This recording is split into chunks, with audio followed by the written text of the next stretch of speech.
Hello, everyone, and welcome back to the podcast.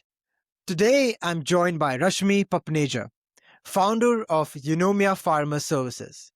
Rashmi has built a career at the intersection of business, healthcare, and compliance, helping pharmaceutical companies across Europe to establish strong governance frameworks, foster integrity, and embrace operational excellence. With years of experience leading in a highly regulated and complex industry, she brings a unique perspective on what it takes to grow a business while staying true to the core values. In this episode, we will deep dive into her entrepreneurial journey, the challenges she has faced, and the leadership lessons she has learned along the way. So, Rashmi, I'm so glad for you to join the show. Thank you so much for joining us. Thank you, Siddharth. I think it's a privilege for me, honestly, to be speaking to you today. So yeah, I'm excited, a bit nervous too, but let's go with it. Thank you so much. So let's kick off. If you could give us a little more insights about your personal life and business journey, so our listeners can get to know you a little bit more. Sure. So I think so that you did a really good introduction. So that is my area of business. I provide healthcare compliance. So obviously, pharma and biotech are one of the most regulated industries after finance. So it's heavily scrutinized, heavily governed. There are a lot of regulations, self-regulations, and it's only increasing over time. So, and I think the role of, and from, for example, compared to the last 20 years to today, we Mhm. have seen the compliance officers' roles evolve significantly, and the rate at which compliance roles are increasing, the rate at which governance is increasing. We see that we see that there is a level of what do you say, the controls are tight within this industry, but at the same time there are equal measures being taken to ensure that the industry moves towards this direction. And like integrity is built as a core part of a business. Governance frameworks are considered for organizations, and a culture of compliance can be built and maintained. So I think this is where Eunomia comes into play, and we help pharma companies. We support pharma companies build that compliance framework.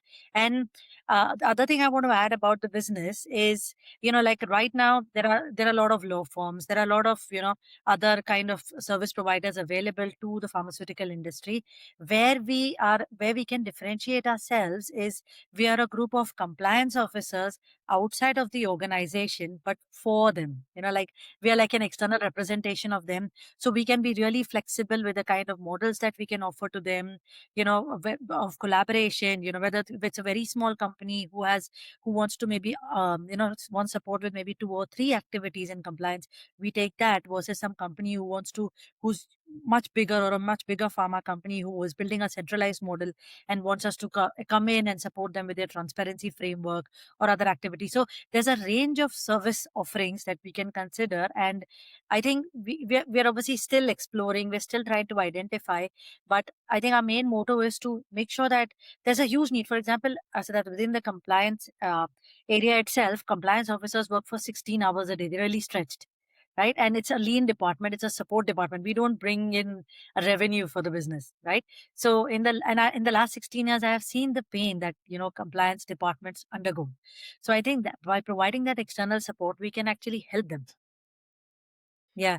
And I think you also mentioned about outside work. So for me, I think outside work, as you know, I've got a little bit of injury, but it's getting better. Yeah. I enjoy tennis. I love playing tennis. Enjoy watching it. One of my favorite players is Novak Djokovic. And last year I had the privilege of being able to watch Wimbledon. So I was really happy about that. Wow. And yeah, I keep applying to the ballot every year, but last year I could sit in the center court and watch the final match. For to maybe Amazing. receiving the ticket this year. Let's see. Wow. Amazing. Amazing journey as well. And good to know about your business. And you've got also the name Eunomia is quite unique, right? You have Yeah. inspired by the Greek. What does it mean again? So Eunomia, basically, in the Greek mythology, there are various goddesses. So amongst that, Eunomia means the application of integrity or culture within obviously like in the Greek culture, but it is obviously then we have applied it to from an organizational perspective. I love that because that's so true for compliance, right? And I've got a follow up question for you. So, for example, for listeners who don't know anything about compliance, how could you explain them in like the simplest way? What does compliance mean? So compliance means adhering to the regulations.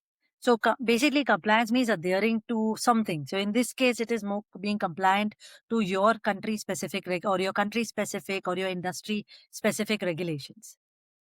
Right. Okay. Makes sense. So it's about like following the regulations basically for Yes, businesses. Okay. yes, exactly. Right. And what are the common misconceptions that people might have or businesses might have for approaching compliance service providers like yourself?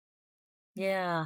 So interesting question, Siddharth. And I think that's something that maybe compliance officers and lawyers do face because sometimes, although, as I said, the role has really evolved and now we work very closely with the business. They approach us. So, for example, if they're planning a challenging campaign or they've come across a situation, in most companies, they tend to get compliance involved from the beginning.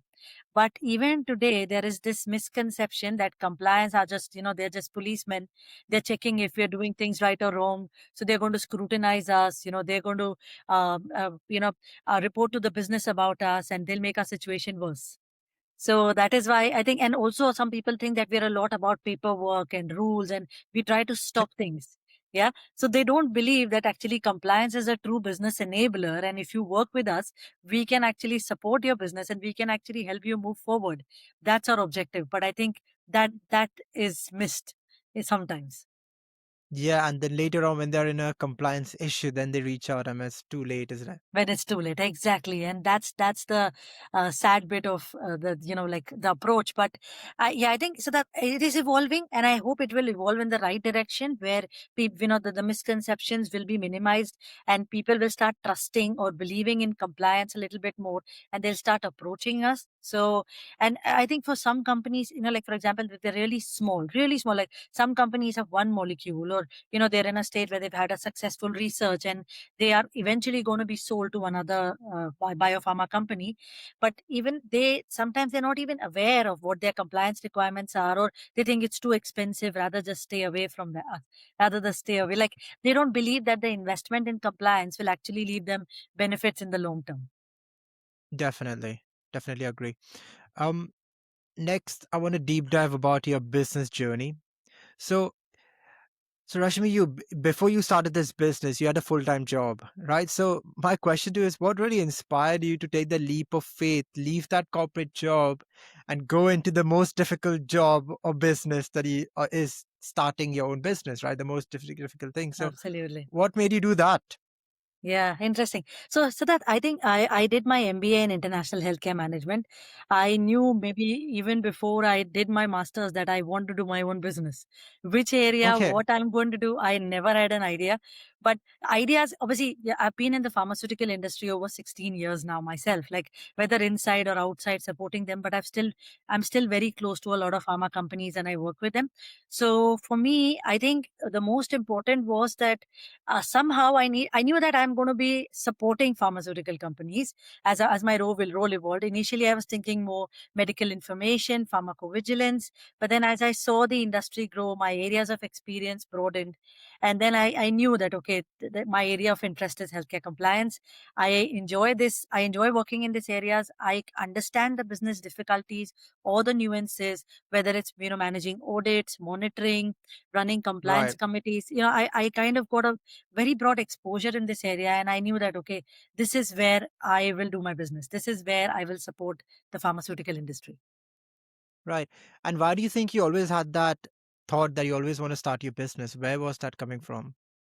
So my What would you my I say? think maybe my dad, he's a businessman. He always did his own thing. Like he always set up his own, like he had his own transport business, totally different from pharma. But I think that's where it comes from. I think it's an instinct that I never aspired to be a businesswoman, but I've always, it's kind of that path has been carved out somehow. So that's where I'm going. Right. And since your dad was a business entrepreneur, so what maybe lessons you learned from him that you still like apply to your own business or your own life? What would you say? Yeah. Absolutely. So that I think I have learned. So my dad was a businessman. He into transport, as I said. Like he stayed in one area. He supported like some big companies in his time. But at the time when maybe and I think that was his thought process. Everybody gets their enlightenment at some stage in life. By the time he learned that he needs to scale, and he doesn't just need to sit with one area, but maybe he needs to move into other areas of transport or expand his business into other countries. It was a bit late, right? So I think for me, I've applied that learning from the beginning, that I don't want to restrict myself to only the UK regulation or only UK as a country. I want the business to be scalable. I want it to be like more flexible so that it can be adopted in various different methods, and it can be utilized in various different countries across the globe. So we're not just restricted to like one regulation within the ABPI, or one regulation within France, for example. We wanted to keep it more global. Yeah. Yeah, yeah, definitely. And I think what you said is your business is agile, right? That's the way to Yes, put it. Okay, I absolutely. like that. Yeah. And so coming back to your own business now, what are the maybe challenges you faced while you were building Eunomia, and maybe what lessons you learned from that? Yeah, sure. So that for me, obviously there are learnings. There are quite a lot of learnings. Maybe a few I can share with the time we have. But Yeah. I think one is, when, for example, manage for the tough period was managing the time when the client contracts or work streams were uncertain. So, like for example, somebody tells you that, okay, there's a need for service, and then they disappear for a month. They're not contacting us, and constant follow ups. Like within our team, there is one person who just follows up, because that is the level of commitment and perseverance you need to constantly chase people, because there is a need for them, but it is a need for us as well initially, because we are trying to establish ourselves. We know that they might be busy with 10 other things within the business. So let's, Yeah. continue with that gentle nudge until the point they eventually come to us and, work with us. So that initial bit was definitely challenging. And I think the second most important thing I can highlight is the rate at which regulatory landscape is changing. So there are so many regulations within the pharmaceutical industry. There are also overarching regulations like anti-bribery, corruption in a country, which are equally applicable to the pharmaceutical industry as well. So to keep yourself abreast with so many changing, evolving regulatory landscapes, understanding what their interpretation could be, how they have an impact on an existing process, yeah, it can be quite a bit sometimes. Yeah, wow. Yeah, definitely. That's so interesting. You have got a particular person just to follow up. Wow. Yeah. And what would you say, like, what has been your toughest period that you have faced as an entrepreneur, and what kept you going through that? Pretty sure you might have many. Yeah, absolutely. I think so that, as I said, this period where that business is coming, but it's not until an SOW is signed off, the business is not there. That is, I think, the most tough period, because you believe in your business, you take a decision, you move on. But to make others trust you, believe with you, and work with you, that is where the biggest challenge is. And to keep your team motivated as well, that no, you guys, don't worry, it's going to come. So you're waiting for that external stimulus, and also you need to manage your team internally. So it's you juggling a lot in the middle. It is difficult. Yeah. Wow. So what would be your advice for like entrepreneurs? Like how can they build better trust with their clients or business partners when they're going to a meeting, or how should they come across so that they can build the trust with that particular person? I think so that the most important is build your relations. Like in today's world, I think we're really involved in our on our mobile phones or the digital world, etc. But I think making that genuine of effort of going out and speaking to somebody, whether it's a network meeting, going out and seeing an old peer or a mentor who supported you at a time when you really needed it. I think that really helps, because they remember you when you go to them, and they do support you when you need it. So I think never miss on that opportunity of the network, or going back to your peers, or learning from their experiences. That really helps. And I think the conference that I went to, like yesterday, for example, the biggest one of the senior leaders, she was there, and she said that the biggest learning is not probably from the people who are speaking in the panels and all the big, the drama that is going on the stage, but it's actually the time you get in the coffee meetings, the time you get at the lunch break, because that's when you get the opportunity to network with your peers. and the opportunity to learn. So I think keep learning from obviously the systems and the process side of things, but at the same time, genuinely put that effort into relationships because they really support you. They help you grow. They give you the confidence. Definitely, definitely. I agree. And then on the same question, but just flipping it on the side. So, what are the things that people do that they come across that not trustworthy? I think, so that the major thing in our industry is reputation depends largely upon trust. Yeah, it's very much so. If I have done a work for True. one, yeah, if I have, for example, if my company has delivered successful work or, they've successfully delivered on a project for one company, they just recommend and you're going to next three of them. Yeah. So sometimes because it's such a small industry, it's really small, honestly. And everybody knows each other. So you work for one person, they go and tell 10 other people. Of them, maybe three of them will work with you. And then, this chain kind of continues. So although, as I said, the initial setup can be a challenge, slowly you do see that, there is a path. And I think reputation is like so important. Like one mistake spoils the entire reputation, right? So, Yeah, definitely. absolutely. That one And mistake is a big thing. so, talking about mistakes, what failure taught you the most valuable lesson in your career? Yeah. Good question. So that I have had failures. I think of the, no, we do so many projects and I've been, I think for the past almost 10 years, I've been on my own, either consulting and then establishing Eunomia. I think one thing I have learned is one size doesn't fit all, right? Each company has their own very specific nuances in the way they operate. So you need to be extremely agile in the way you understand what a company's requirements are. The stakeholders think differently, they have different budget constraints, they have different ethical and cultural constraints. So you have to consider all of that. For example, if I work with a big pharma, I supported them to set up an infrastructure. We could hire external support. I was there. It can be, it's really at a big scale. But if you have to deliver the same project to a really small company, you're going to be using really minimal resource under very what do you say budget with strong budget constraints. You still need to deliver, and that too successfully. So there have been some pitfalls there have been some learnings for me during my journey, and I have learned that I think the most important thing is listen to your client, listen to them first, understand their need and build your, because models can be flexible, right? Definitely. I think that's something I mentioned even from the setup, and that flexibility is something that's inbuilt in our processes. Depending on the size of the company, the scale of it, what budgets they have, how many people they can give us for support, we then, like build a framework around it. So, your main lesson here is to listen to the client, understand the problem, and then frame it accordingly, rather than jumping into models and using a cookie cutter approach for each company. Correct. Right. Absolutely. Yeah. Now, I would love to deep dive into your leadership journey and the culture you have built with your team members within the company. So, what's the best leadership advice you have ever received? Yeah. So I think one of the best leadership advice I've learned is lead with integrity even when no one is watching. So a reputation, yeah, really. And I think that's not easy. It's that because if you feel nobody's watching, I can do anything. But as I said, the industry that we work with, it is so strongly governed that belief won't really help. And integrity has to be inbuilt at every step of the organization.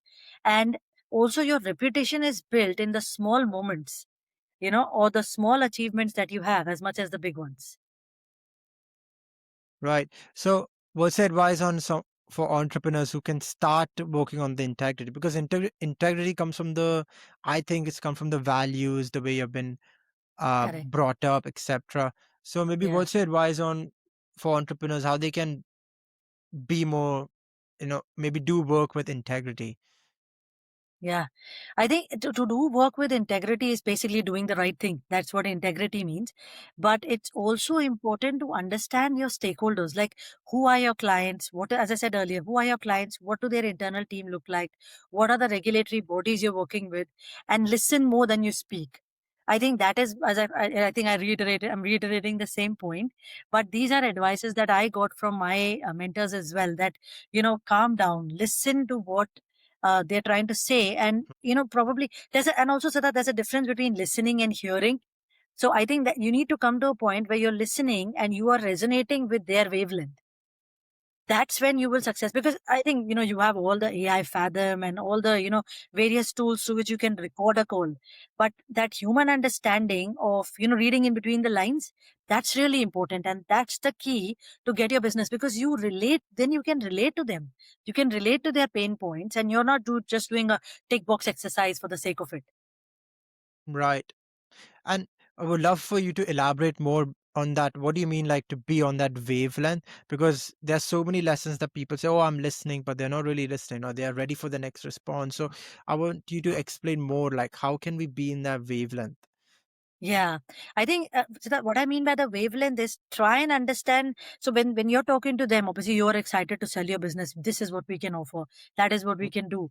But I think you need to like stop for like give your company overview, but then stop and listen to the client. What are their pain points? Why are they reaching out to you?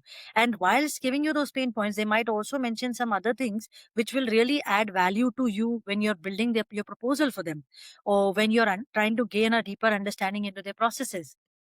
I think that like for example, as I said, if it's a smaller company, or if it's a company with very minimal with really minimal resource, and obviously you can support them, but you'll have to really go granular and very simple with them to understand their structure. It might not even exist. Maybe they're just doing things paper based still in today's world, and I've seen it, right? So you might have to come down to that ground level from talking AI today to going paper based, right? So it is having that sensitivity to their requirement.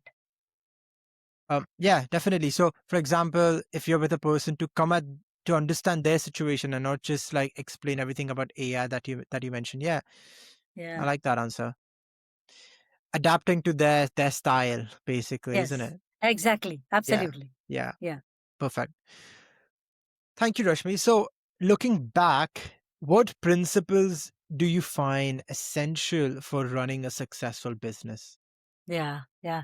So I do have principles, that, and I think they are core to what I do. And I get up in the morning and I read some of these four, because I think some moments in life have been tough. Some have been really challenging, and I think to bypass them, to go through them and move on, there are certain ethos or principles that I follow, and these are pretty much a read. But yeah, you can ask me more questions relating to them. But I think one of them is push through awkwardness and uncertainty without giving up. So obviously, when you're trying to set up your own business, you're trying to sell, right? There are situations when people are not ready to buy. So it might come across as awkward to them and equally to me. But you just have to keep pushing through the awkwardness and uncertainty without giving up. And then embrace tough situations as a chance to grow. And then I think, as I've constantly been mentioning throughout the podcast as well, the opportunity to take in challenges and to be adaptable, or to build adaptability and flexibility around them. Yeah. And then reframe discomfort as a stepping stone to success. So discomfort, so for example, if I'm in a situation of discomfort, that means I will have to do something to get out of it. It's not going to be easy, and organizations constantly go through it. And as discomfort, it's good to go through that situation of fear, that situation that you're not really comfortable with, because that could lead to growth, that could lead to innovation and a different way of thinking. Now, it reminds me of that man of the movie where the man Martian, where he goes on the moon and he builds water, he creates water. So, because he's been put into that situation that he will not have any water, he has to survive on the moon. How is he going to do that? And that there comes innovation. So, I think it's really important that sometimes a situation of discomfort can be a stepping stone to success. Wow, I love them. Thank you so much for sharing. So I would love to deep dive into like one of them. So you said embrace being awkward. So could you maybe give an example on how you embraced being awkward and you pushed through that? Because I think it's quite important skill to have. Yeah, absolutely. Like Siddharth, I can give you a simple example like what I sell to pharmaceutical industry services. At the moment, it is pure services. We don't have any system or, like AI tools or something along with it. So I'm competing with a lot of big service providers in the industry. So it's not easy. Sometimes I go to people and they're like, oh, we are already covered for this. We have like 8,000 people in Hyderabad, supporting us with these operations. So we don't really need you. And, sometimes people could be like, oh, we've already given a service provider this the service. Now you maybe you can come to us in a year's time. So sometimes it I go to people, I approach them because my responsibility is to sell my business and be out there. But I do come across situations where people can be what do you say, resilient, or they are not, I am in a situation to sell but they might not be willing to buy.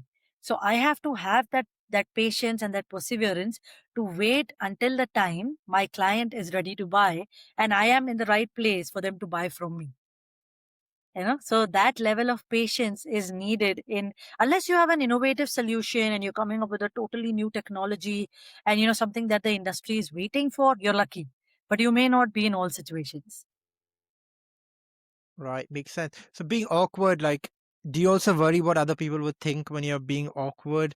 So how do you get through that battle as well? I think so. Again, that can be something that I see as awkwardness because I know like there's a group of people and I have to go and talk about my business or how it is working and stuff like that. It may feel awkward to me, but for the other person, they might see it as she's proud of what she's doing. She wants to come and sell to us. She's happy to talk about it. So there are two ways of looking at it. It is awkward for me to go from coming from a science and MBA background to totally going out and discussing my business with people. So it's different, right? But I am pushing an agenda and I'm putting myself in a discomfort situation. But it is challenging and it might lead to innovation. So I'm doing it. Yeah, and it has led to innovation, right? So you have your own successful business which is growing. So that's Yeah. amazing. Really good advice. Thank you for sharing Thank you. that. And as you did mention, you have learned a lot from your mentors. So were there any mentors or experiences that shaped your leadership style? Yeah, a lot. I think so that I've been really lucky from the beginning. I've had great leaders. I've had an opportunity to work with.